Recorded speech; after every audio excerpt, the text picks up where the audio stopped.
안녕하세요. 행복한 기다림 미TV입니다. 오늘은 배아이식을 하는 통상적인 방법 외에 여러 번 실패하거나 하는 경우에 해볼 수 있는 특수한 배아이식에 대해서 설명드리려고 합니다. 다만 이러한 방법들 역시 임신 성공을 위한 노력의 하나이지 무슨 법칙처럼 이렇게 해서 안 되면 이런 방법을 사용해야 한다거나 하는 것은 아니며 연구에 따라서는 별 의미가 없다고 말하는 경우도 있습니다. 자, 이런 여러 변형된 이식 방법들을 설명해 드리기 전에 자궁 내막의 수용성이란 것에 대해 우리가 어느 정도 이해를 해야 합니다. 수용성이란 내막이 배아를 받아들여 착상이 될 수 있도록 준비된 정도를 말합니다. 이 수용성이 가장 높은 시기에 배아를 이식하면 임신 확률이 높아지게 되는 것이죠. 지금 나오고 있는 그림을 보시면 생리가 시작해서 배란기가 되고 생리 시작 19일째부터 21일째 사이가 내막의 수용성 문이 열리면서 착상이 가능한 시기가 되고 그 후 다시 문이 닫히고 28일째 생리를 하는 것을 보여주는 건데요. 보통 여성은 이렇게 수용성 날이 정해져 있지만 그렇지 않고 하루 이틀 빠르거나 늦거나 하는 여성들도 있습니다. 대개 그 비율은 30% 정도로 보고 있고요.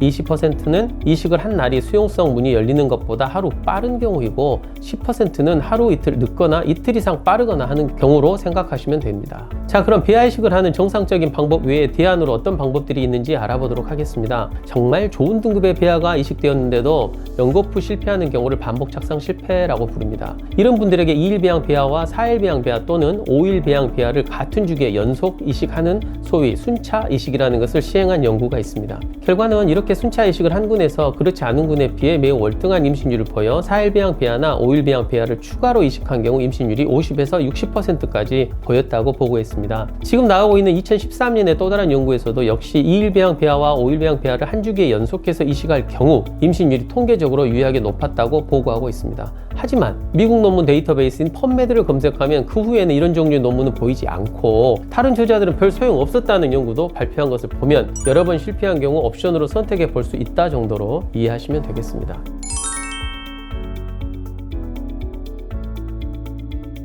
아까 순차 이식에서 임신율 차이가 없다고 말하는 그룹에서는 추정이긴 하지만 2번 연속 이식하다 보면 두 번째 이식관이 진입하면서 내막에 어떤 데미지를 줄 수도 있지 않느냐고 주장하고 있습니다. 그래서 나온 방법인데요. 2017년에 발표한 연구의 컨셉은 한 번 이식을 하긴 하는데 2일 배양 배아와 5일 배양 배아를 같이 넣어주는 것이 핵심입니다. 3일 배양 배아는 이식 후 3에서 4일 후에 착상이 일어나고 5일 배양 배아는 하루 이틀 후 착상이 일어납니다. 그런데 계속해서 실패하는 분의 수용성이 좋아 이식 창이 열리는 시기가 의사가 생각한 시점보다 너무 늦다면 임신은 될 수 없게 되죠. 지금 나오고 있는 그림을 보면 5일 배양 배아 2개를 동시에 이식하면 이 둘은 일단 모두 하루 이틀 후 착상되기 때문에 배아의 착상 시기는 이틀 정도밖에 되지 않습니다. 만약 3일 배양 배아와 5일 배양 배아를 동시에 이식한다면 5일 배양 배아의 착상 시기 이틀과 그 후 3일 배양 배아의 착상 시기인 3, 4일을 더하면 수용성이 좋은 착상창이 열리는 시기가 4에서 5일 정도로 늘어나서 많은 날짜를 커버할 수 있게 돼서 20% 이하이긴 하지만 착상창이 열리는 시기가 의사가 예상한 시점보다 너무 늦은 분들에게 임신 가능성을 높일 수 있는 옵션이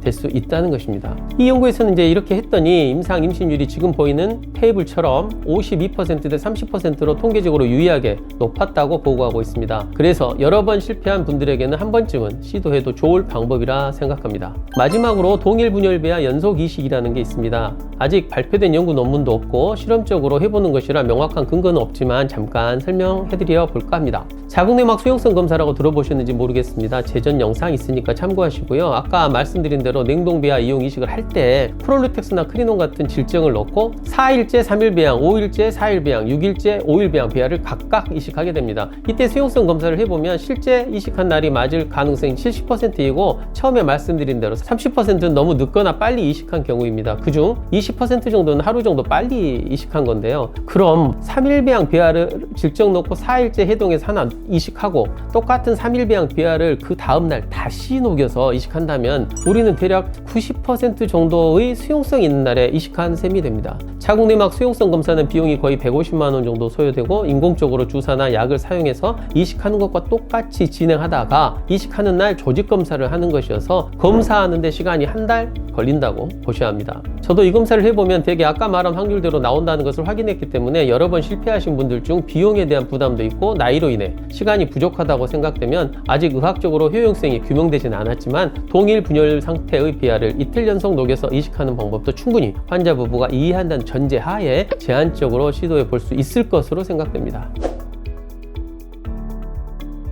오늘은 여러 번 실패를 하신 분들에게 대안적으로 제시해 볼 수 있는 여러 가지 이식 방법에 대해 설명드렸습니다. 확실하고 무조건 확률이 올라간다는 것이 아니라 이렇게도 저렇게도 잘 안 되는 분들에게 하나의 옵션이 될 수 있었으면 하는 마음으로 말씀드리는 것이니까 더 자세한 것은 다니시는 병원의 주치의쌤과 잘 상의하시기 바랍니다. 선생님들에 따라서는 아까 연구에서 결론이 엇갈리고 있듯 별 쓸데없는 것이라고 하실 수도 있다는 점 참고하시고요. 시험관의 시술을 의사 본인이 가장 잘 되던 방법을 고수하려는 상당히 보수적인 진료가 행해지고 있다는 점도 기억하시면 좋을 것 같습니다. 구독과 좋아요가 영상 제작에 정말 큰 힘이 됩니다. 감사합니다.